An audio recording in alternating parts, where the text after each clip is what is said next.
Yo, what's going on, everybody? I'm Blitzz5, and in today's video, I'm going to be going over the brand new Survival Mastery system. This was just announced yesterday and is already being implemented today on the PC, the public test server, which is the PTS.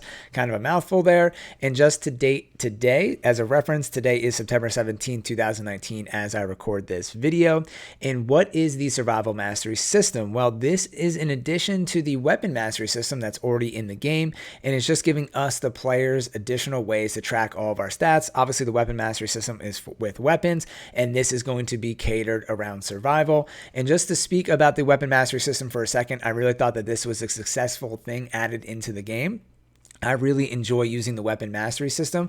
One of my favorite parts about that system is that now if I'm in a game and say I snipe somebody with an M24 at like 300 meters and I end up knocking them, but their teammates revive him. In the past, I would just feel like that was kind of a waste of time. I didn't get the kill and just move on. But now I'm actually excited to see at the end of the game how much damage I did with the M24, because all of that kind of tracks and improves that weapon stats for me. It like levels it up. And also if I got the defeat, it will tell me that. And it's cool to see that progress in the game and feel like that I walked away with some kind of progress, even though I didn't come down with the kill. So I really enjoyed that. And I feel like this is going to provide a lot of this for people who are surviving in the game, and just having more stuff to track and look at, I feel like is better for players and kind of keeps everybody engaged. And if you want to use the word addicted to the game. So here is sort of the first emblem of the Survival Mastery. So here on the left side, we have, you start out with 1. They're capping this in the first version at 500, and then you can also earn in the middle here a 250 emblem. Then scrolling down, here is a screenshot of what it's going to look like when you visit the Survival Mastery tab. And this screenshot shows basically an overview of your playstyle, and I think this is really cool, except for these examples are really, the first two at least, are really exaggerated, so just bear with me here as we go through this example. So in this tab, we're going to look, and it says 3 different things here, kind of giving you a characterization of your playstyle. So we have you're a sniper, you're selective, and you're conservative in this example. So right here, all the way to the left, it's saying that your average engagement distance is 3.1 kilometers, which is really, really far. That's like over 3,000 meters. The community average is 49. So you can see they really exaggerated this, but basically if you are someone that has engagements that are pretty far away, you will be categorized as a sniper. And then here, this is also kind of silly. This is items looted per game, which they're only saying 2.6. I don't know anybody that only loots average of 2.6 loot per game, or loot items per game. The community average is 41. So it's saying that you are very selective. I know for me that I will be counted as selective because I don't like looting and I don't loot a lot. But if you're a player that always picks stuff up and is always dropping and adding different things to their inventory, then you'll probably be on the higher portion of this list. And then here in the last tab, it's going over your drop rate. And this is conservative, 10% hot drop rate. Mine would be pretty high. Community average is at 53%. So I think this is really cool. Just this alone is a really nice addition to the game, but there's a lot more being added. So let's continue down. And here they have an example of a bunch of different stats that they're going to be tracking in the game and possible traits that are attributed with this. Obviously, they're just generalizing here. These aren't 100% accurate to your playstyle. But they have here the average engagement length. So are you decisive or patient? If your engagement length is longer, then maybe you wait for people to come to you and it makes it a little bit longer. If it's shorter, then maybe you're decisive and you're aggressive and you push up and try to end the engagement. Then you have the average engagement distance. Again, right here, are you a skirmisher or a sniper? That was featured in the original screenshot. Items looted per game in the original screenshot. Distance traveled per game. Are you cautious or adventurous? I like this a lot because I love to travel around the map and just crash compounds and see what's going on there. So definitely more on the adventurous side for me. But sometimes, you know what, you land somewhere and you're in the middle of the circle and you stay there the whole time. Then hot drop rate, conservative versus hot dropper. Damage taken per game. Are you defensive or offensive? And this is a really cool stat because, if you're getting a lot of fights, you're going to be taking damage at some point, and it'll be cool to see how much damage you actually take in a match. If you're getting 10 to 20 kills a game, not every game, but if that's sometimes your stat line, you're going to be in so many skirmishes there that your damage could be over 1,000 to yourself without dying, which is going to be kind of interesting to look at. Then we have this PubG ID system, and right away when I saw this reminds me of Call of Duty, and I feel like they're kind of heading this way a lot with the weapon mastery. That kind of reminded me of that as well. And I love this stuff. I know some hardcore PubG purists want to see PubG kind of not go this way, but I think this stuff is cool, and I love unlocking stuff for my character. Just Again, keeps me more engaged personally.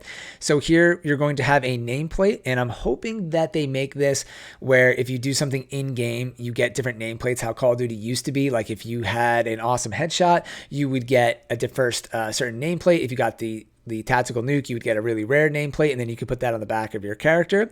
And then you're going to also have an emblem here. So right here, they have PUBG, but they also have some other options with a kind of like an outlaw or bandit, a pizza, a doggo, and a zombie, and some other things.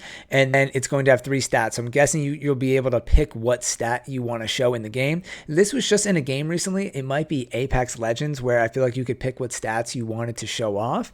And I think they're just kind of taking from every other game here. And this makes sense. Hey, a lot of games stole Battle Royale from PUBG. Kind of kidding there, kidding, not kidding. And you're allowed to take this stuff from other games, and it's smart that PUBG is doing this. I feel like they're taking the best parts of every game and adding it into their game at this point, and this is really cool. And then you're also going to be able to add a pose to this stance, which some people were talking about actually. I saw someone tweet or on Reddit mention this and say, hey, PUBG, you should add like a pose into the game so we can show off like your weapon skin or something else in the game when you're in the lobby. So this might be in the lobby, but for now, it's definitely going to be at least in this system when you view someone's ID, and you're allegedly supposed to be able to view the people that you killed in the game, at least their IDs, and they're going to be adding to the system so that you can see other people that are in the end game. There's been talk about ending a more elaborate end game screen so you can see the players that were in the lobby with you, and this is all stuff that might kind of compound on one another and add to a more elaborate kind of stat tracking, winner chicken dinner screen, and just more information for all the players there, and a more elaborate lobby and post-game lobby. And then we have changes to last match. You're going to be able to see, this is kind of interesting, more stats on the last match. You're going to be able to see when you got engaged, if you got knocked, and when you got revived, when you got kills.